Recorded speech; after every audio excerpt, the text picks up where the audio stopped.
उसे जीना नहीं था, वो खुद को खत्म कर देना चाहती थी। उसके दिमाग में हमेशा यही विचार आ रहा था। उसने डिसीजन ले लिया था, सिर्फ अंत कैसे करे इसके बारे में सोच रही थी। चारों ओर अंधेरा ही था। अपने ही सोच में मग्न पूर्वी नीचे बैठकर बहुत वक्त तक ऐसे ही बैठे फर्श की तरफ एकटक देख रही थी। पति की धोखेबाजी से पूर्वी अंदर से टूट गई थी। उसने बोले हुए वह शब्द पूर्वी के दिल में घाव कर गए थे। इस बार पंकज ने तो हद पार कर दी थी। अब और जीने का कोई अर्थ ही नहीं बचा था। अब खुद को खत्म कर दो, इसके सिवाय दूसरा विचार उसके मन में नहीं आ रहा था। दोनों बच्चे गहरी नींद में थे। एक नजर उनकी तरफ देखा, उनके सिर पर प्यार से हाथ फेरा। आंखों में आंसुओं की धारा बहने लगी थी। उसने मन में एक दृढ़ निश्चय किया था। रात के 2 बजे थे, हर तरफ बहुत सन्नाटा था और वह धीरे से उठी और दूसरे रूम में गई। गले में फांसी का फंदा डालने ही वाली थी, तभी कुछ गिरने का आवाज आई। पूर्वी का 2 साल का बेटा जोर जोर से रोने लगा। उसी क्षण पूर्वी की 6 साल की बेटी चिल्लाने लगी, मम्मी छोटू बेड के ऊपर से नीचे गिर गया।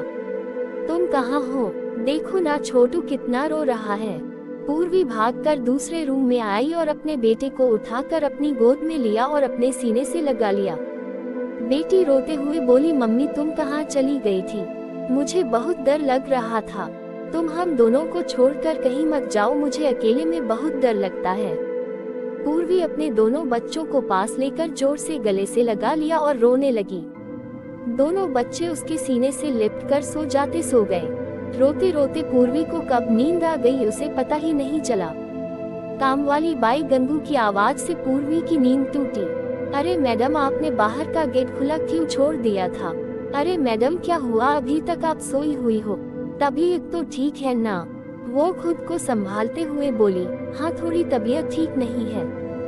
घड़ी में वक्त देखती है तो 8:30 बजे थे। आज तुम्हें आने में इतनी देर क्यों हो गई? मैडम चौथी गली में मेहताजी रहते हैं ना, उनकी बहू ने फांसी लगाकर आत्महत्या कर ली। 2 बच्चे हैं उनकी एक 10 साल की बेटी और 6 साल का बेटा है। ये सुनकर पूर्वी के कलेजे को धक्का लगा। अपनी साड़ी ठीक करके उसने पूछा, कब हुआ? गंगू ने बोला, रात को हुआ मैडम। मैंने ऐसा सुना है कि उसके पति की दूसरी औरत से संबंध थे। तमभक्त अभी तक नहीं आया। अचानक पूर्वी ने गुस्से से बोली, अच्छा किया वह आया या नहीं आया उससे क्या फर्क पड़ता है? अब वह थोड़ी ना देखने आने वाली है। ये सुनकर गंगू पूर्वी के कान के पास आई और धीरे से बोली, मैडम मैं अनपढ़ गवार हूँ और घर घर में जाकर झाड़ू पोछा करके मेरा पेट भरती हूँ और आप पढ़े लिखे हुए लोग हो। भले ही मैं आपसे उम्र में बड़ी हूँ, जीवन का अनुभव आपसे थोड़ा ज्यादा है। आजकल साहब और आपके बीच जो चल रहा है वह ठीक नहीं है। मुंह बंद था फिर भी मेरे कान खुले रहते थे। मैं एक औरत हूँ और औरत के दुख में भी समझती हूँ, इसलिए मुझे आपको एक बात बतानी है। आत्महत्या ये कोई भी समस्या का समाधान हो नहीं सकता। जिंदगी में उतार चढ़ाव तो होते ही रहते हैं। इसका मतलब ऐसा नहीं कि आप अपनी जान दे दो। मैडम जी, कभी कभी आदमी अपना रास्ता भटक जाता है, पर अंत में घूमकर अपने ही घर वापस आता है, और जब नहीं आए तो भी क्या फर्क पड़ता है। आप किसके लिए मरना चाहती हो? जो आपको प्यार नहीं करता, जिसको आपकी थोड़ी सी भी परवाह नहीं हो, उसके लिए आप जी नहीं सकती जो आपसे प्यार करते हैं। जिसको आपकी कदर हो, आपके माता पिता जो आपसे बहुत प्यार करते हैं, आपके बच्चे जिनको आपकी जरूरत है। गंगू का बोलना सुनकर पूर्वी की आंखों में से आंसू की धारा बहने लगे। पूर्वी गंगू को गले लगाकर रोने लगी। गंगू पूर्वी को पीठ पर से हाथ फेरते हुए सोफे पर बैठाती है और बोलती है, बुरा न मानो तो एक बात बोलूं मैडम, खाली दिमाग शैतान का घर होता है। आप घर में बैठकर फालतू बातों को सोचते हो। मैं आपके घर में काम करने के बाद में 9 से 3 इस वक्त स्कूल में झाड़ू लगाने जाती हूँ। वहाँ की प्रिंसिपल मैडम बहुत अच्छी है। आप तो पढ़े हुए हो, अगर आप बोलती हो तो मैं आपके लिए टीचर का काम करने का पूछूं क्या? आपका वक्त भी निकल जाएगा और मन भी लग जाएगा। इस पर पूर्वी चुप बैठी थी।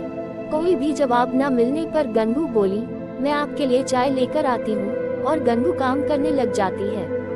काम निपटा कर बोलती है, मैडम मैं जाती हूँ। उतने में पूर्वी उससे बोलती है, रुको गंगू, तुम स्कूल में मेरे लिए पूछना, यदि संभव हो तो प्रिंसिपल मैडम का नंबर मुझे ला कर दो। गंगू के चेहरे पर खुशी का भाव दिखा। गंगू पूर्वी के पास जाकर बैठी और धीरे से बोली, मैडम, मैंने दूसरे रूम में बेड पर स्टूल रखा हुआ देखा था। ऐसा आप कभी भी मत करना, यह आपका घर है, इसे बचाने को आपसे जो हो सके वह कीजिए। बिना लड़े आपने हार मान ली। गंगू पूर्वी के हाथ अपने हाथ में लेकर बोली, मैडम, एक फिल्म में एक हीरो ने एक डायलॉग बोला था, लड़ाई लड़कर जीती जाती है, मरकर नहीं, क्योंकि मुर्दे कभी लड़ा नहीं करते। गंगू हाथ नचाते हुए ऐसे बोलने लगी। ये देखकर पूर्वी को बहुत हंसना आया। गंगू का बोलना सुनकर पूर्वी का मन हल्का हो गया और उसे एक नई आशा की किरण भी दिखी। वो अलमारी में से अपने सर्टिफिकेट निकालने लगी। दोस्तों, पति पत्नी का रिश्ता ये बहुत स्नेही होता है। भगवान को यही दुआ करती हूँ कि कोई भी पति पत्नी के जीवन में ऐसा मोड़ नहीं आना चाहिए। अगर आया भी तो आत्महत्या ये उसका इलाज नहीं है। जीवन में कोई भी समस्या का आत्महत्या ये समाधान हो नहीं सकता। दोस्तों, ये कहानी आपको कैसी लगी? अच्छी लगे और हमारे चैनल को सब्सक्राइब जरूर करें।